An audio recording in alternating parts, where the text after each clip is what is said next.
Hi, everybody. It's Ray McNulty, president of the Successful Practices Network, here today with the Learning 2025 webinar, a very quick webinar on controlled innovation.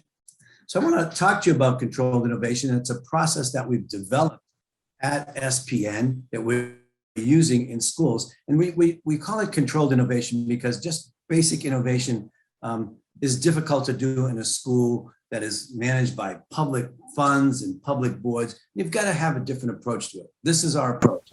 What you see on the screen is our diagram of the process. Let me start this with you. So we start off with something where we work with the team, your innovation team, on understanding values and views of all stakeholders. This is called polarity management. Polarity management is about working with continuity and change.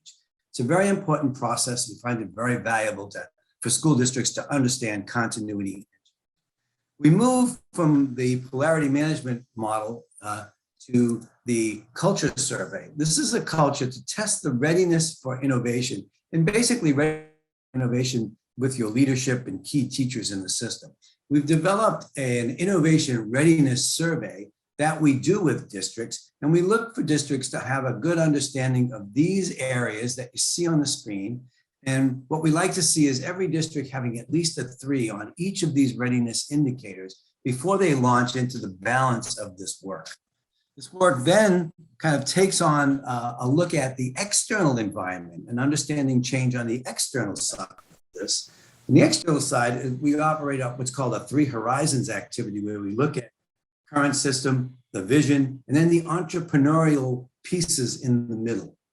Once we deal with that pre-session, those 3 pre-sessions, we get to the point of actually showing and working on this controlled innovation process. This is what the process looks like. It's a little complicated from your first view of it. It's a 5-step process. We've designed it to work in the VUCA world. And here's how the process operates. We begin with your innovation team and we look at what is changing in your system, what is giving you hope, what in your system is no longer a fit for our purpose. And then we look at what is driving the change.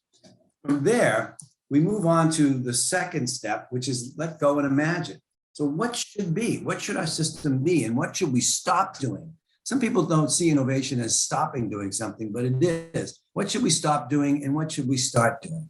And actually, what is possible? We work with teams to get this out. This is an important piece of this work. We move on from let go and imagine to the idea of experiments. And we have to think about small experiments. So we develop with the team, what hypotheses do you want to test? You want to test out in your system. How can we, and then also, how can we test them in small ways? We really believe you need to start this work in small pieces and see how the system reacts to it. That's an important aspect of controlled innovation. Don't launch big initiatives. Let's launch small ones that can be iterations. We can adjust and adapt as we go along. So the next step is that we move to refine and build. What have our experiments taught us? These experiments that we've done in the system, how did the system react to those? Can we use that learning to improve our ideas? Maybe relaunch some of the projects that we started. And then we start to begin to ask the question of what can we build for the whole system? What did we learn from the experiments? What can we build from the whole system? The last piece of this is we look at how can we make things work better or more efficiently. Once we push this into the whole system, we have to look at efficiency and improvement. We're constantly improving our ideas.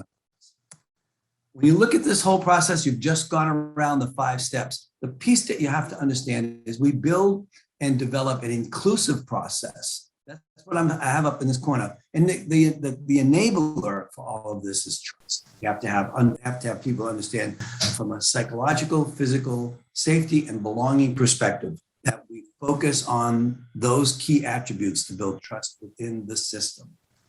That's controlled innovation for you in a very brief period. If you'd like to learn more about it, please reach out to me at SPN. My email address is there, and be happy to work with you and your team.